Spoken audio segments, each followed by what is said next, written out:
बिस्मिल्लाहिर्रहमानिर्रहीम। आज हम बात करेंगे फार्म डी और बीएस नर्सिंग के बारे में। यानी एक स्टूडेंट को बीएस नर्सिंग चूज़ करनी चाहिए या फार्म डी चूज़ करनी चाहिए। फार्म डी देखते हैं। फार्म डी एक डॉक्टरेट लेवल डिग्री है। एक ऐसा पेशा है जिसमें एक स्टूडेंट को 5 साल में इस काबिल बनाया जाता है कि वो दवाई बनाने से लेकर दवाई को मरीज़ तक पहुंचा सके। उसको इस काबिल बनाया जाता है कि वो दवाई के मेटाबॉलिज़्म तक की भी पहचान रख सके कि ये दवाई जब एक मरीज़ ले रहा है तो उसके अंदर जाके ये क्या काम करेगी, साइड इफ़ेक्ट क्या देगी और इसका फ़ायदा क्या है। बीएस नर्सिंग एक ऐसा ऐसा शोबा है जिसमें मरीज़ की देखभाल करनी होती है, जैसे कि ड्रिप्स, इंजेक्शन वगैरह। इसके अलावा ईसीजी वगैरह करवाते हैं और इसके अलावा ये रिसर्च में भी काम आता है। फार्म डी की प्राइवेट सेक्टर में 20 से 25 लाख की फ़ीस होती है और गवर्नमेंट सेक्टर में ये 6 से 9 लाख तक। लेकिन इसका क्राइटेरिया गवर्नमेंट सेक्टर में बहुत ज़्यादा होता है। 95% 90% प्लस मार्क्स हों तो ही आप गवर्नमेंट सेक्टर में जा सकते हैं। प्राइवेट सेक्टर में ये इजीली 60% पे भी एडमिशन हो सकता है। बीएस नर्सिंग में प्राइवेट सेक्टर में इसकी काफ़ी 1.5 लाख तक फ़ीस है और गवर्नमेंट सेक्टर में ये इंस्टीट्यूट पे डिपेंड करता है। अज़ीज़ बटी शहीद में 10-15 हज़ार में भी इसका एक सेमेस्टर हो रहा है। तो गवर्नमेंट सेक्टर में जो भी इंस्टीट्यूट हो वो इंस्टीट्यूट पे डिपेंड करता है कौन सा इंस्टीट्यूट है, वहाँ पे ये इजीली बीएस नर्सिंग हो सकता है।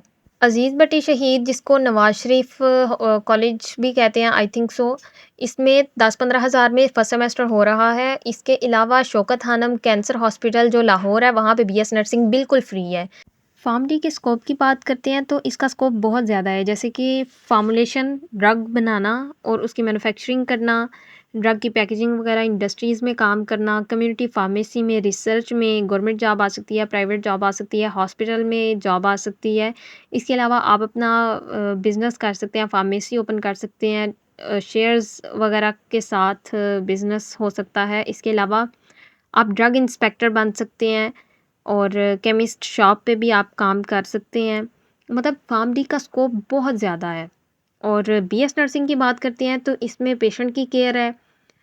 और कुछ स्पेशलाइजेशन है कि पीडियाट्रिक नर्स या फिर जेरियाट्रिक, इसके अलावा ऑब्स्टेट्रिक्स के लिए, या फिर क्लिनिकल रोटेशन हो जाती है, आप अपना क्लिनिक वगैरह ओपन कर सकते हैं।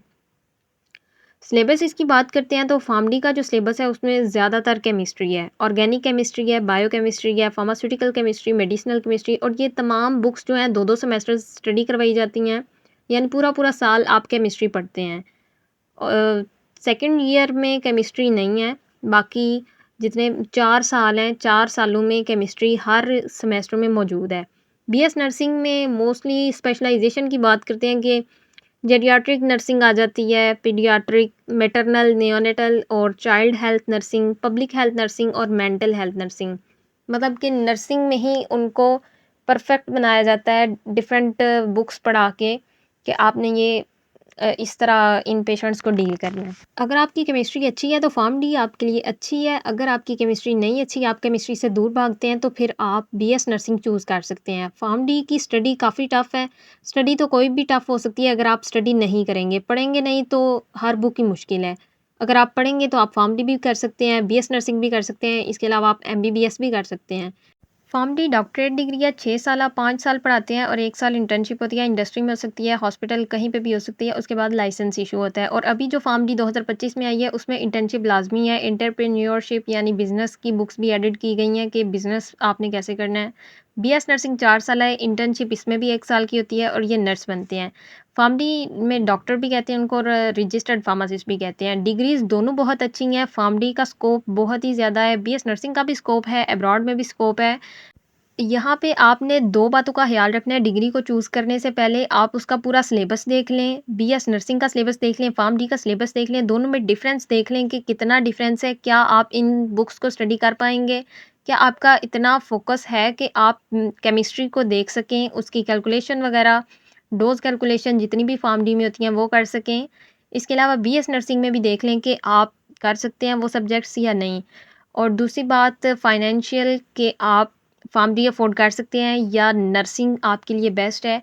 और टाइम भी नर्सिंग में मैनेज हो सकता है। 5 साल में ख़त्म हो जाती है, फार्म डी 6 साल में है, और कॉस्टली भी इसकी काफ़ी ज़्यादा कॉस्ट है एज़ कम्पेयर टू नर्सिंग। आजकल के दौर में कोई भी फ़ील्ड छोटी या बड़ी नहीं है। आप ये नहीं कह सकते कि फ़ार्मडी कर लेते हैं, वो डॉक्टर डिग्री है, उसमें डॉक्टर तो नाम के साथ लग जाएगा, ये बीएस नर्सिंग है, नर्स को कोई कुछ नहीं समझता, ऐसा बिल्कुल नहीं सोचना। आपने अपने माइंडसेट से देखना है, आप पेरेंट के भी फ़ोर्स करने पे उस डिग्री को चूज़ ना करें जिसमें आपका दिल नहीं है। अगर आपका दिल नहीं है, आपका माइंडसेट नहीं है, तो आप कभी भी वो डिग्री नहीं कर पाएँगे। अगर आपका माइंडसेट एमबीबीएस के साथ सेट है ना, तो आप वो कर लेंगे और घर वाले अगर आपको उर्दू में भेज रहे हैं, तो आप उर्दू भी नहीं कर पाएँगे। क्योंकि इंसान का माइंडसेट वहाँ पे अटका होता है, उसको वो चीज़ पसंद होती है। इसके अलावा बात करते हैं दोनों डिग्रीज़ के स्कोप और फ़ील्ड के बारे में, तो ये दोनों इनका बहुत ज़्यादा स्कोप है।